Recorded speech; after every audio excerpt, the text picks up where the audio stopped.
Hello and welcome to the Tavern Chat podcast. I am your host, Eric Tenkar, your bartender in the OSR, your main proprietor at the Tenkar's Tavern blog. So, we have news. I was supposed to be recording an episode with Jason Hobbs tonight, but uh, Jason has been struck down by sounds like a similar virus that struck the Tenkar household over the weekend.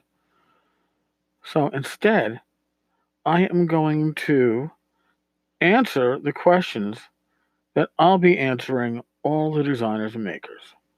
Okay, these are the questions that are going to start off each interview, and then the answers from that and their own personal history will lead us down whatever path we go down.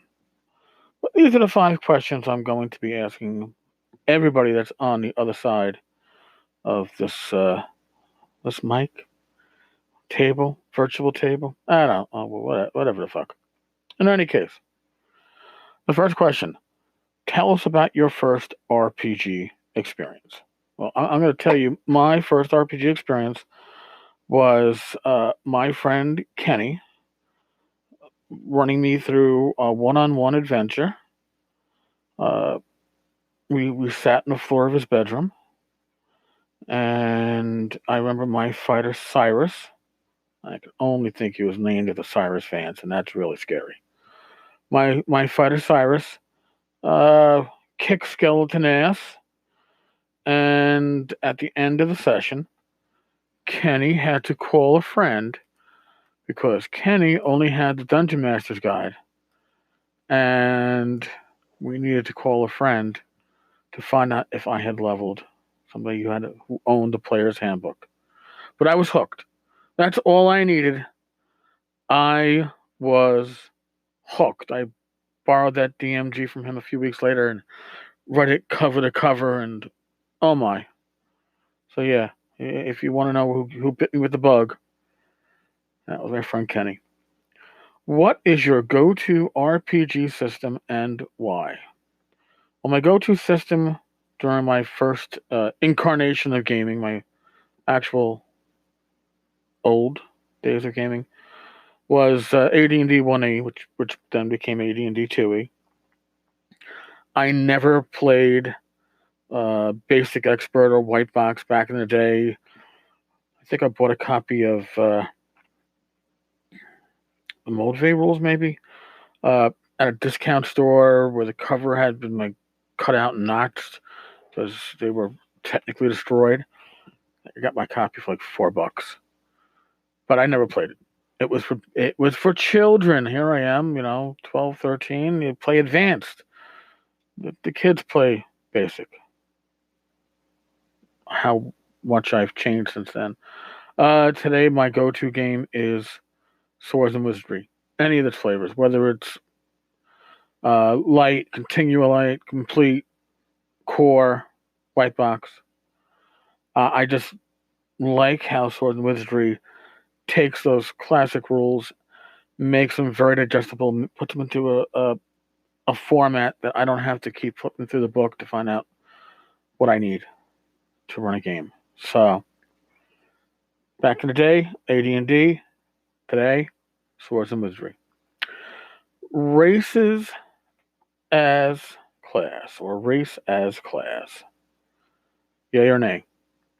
Well, again, I never really played basic or expert, so my experience with race as class makes that combination seem foreign. It doesn't seem like a natural fit for somebody who got introduced to the game playing AD&D.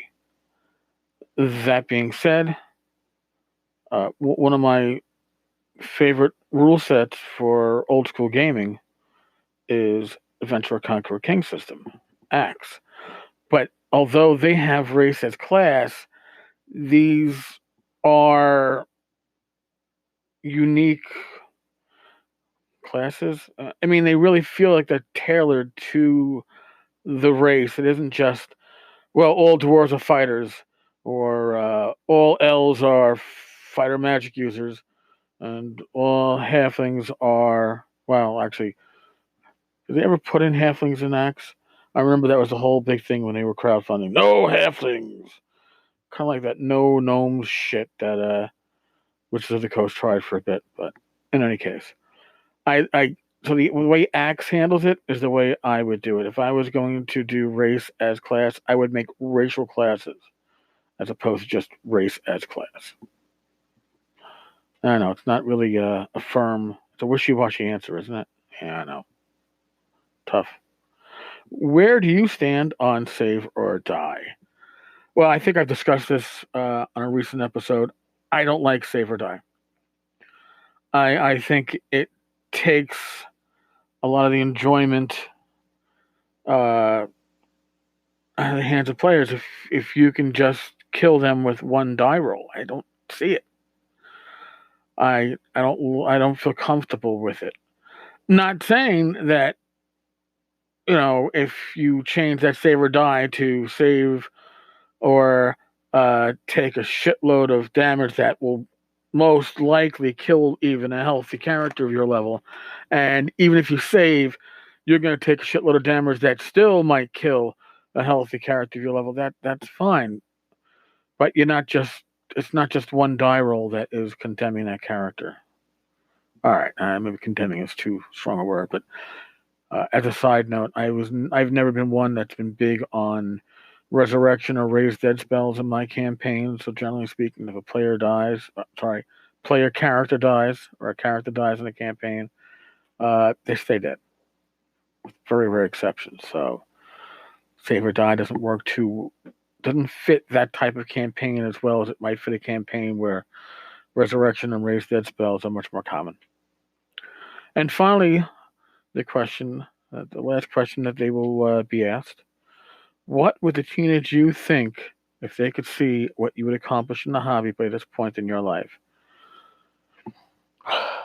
The teenage me dreamed of making a living off the hobby, working for TSR, writing games. I think at 17 I was designing a board game, like a random dungeon board game, and you know, I had my note cards all filled out, and I had all this planning for it. And I got a lot farther than I actually, in retrospect, thought I ever would have. But if you ask the teenage me, uh, if your dream would happen, I don't really think the teenage me would have thought it would happen. Would have loved to have dreamed it, but in the back of your head, your childhood dreams, you kind of know this isn't going to happen.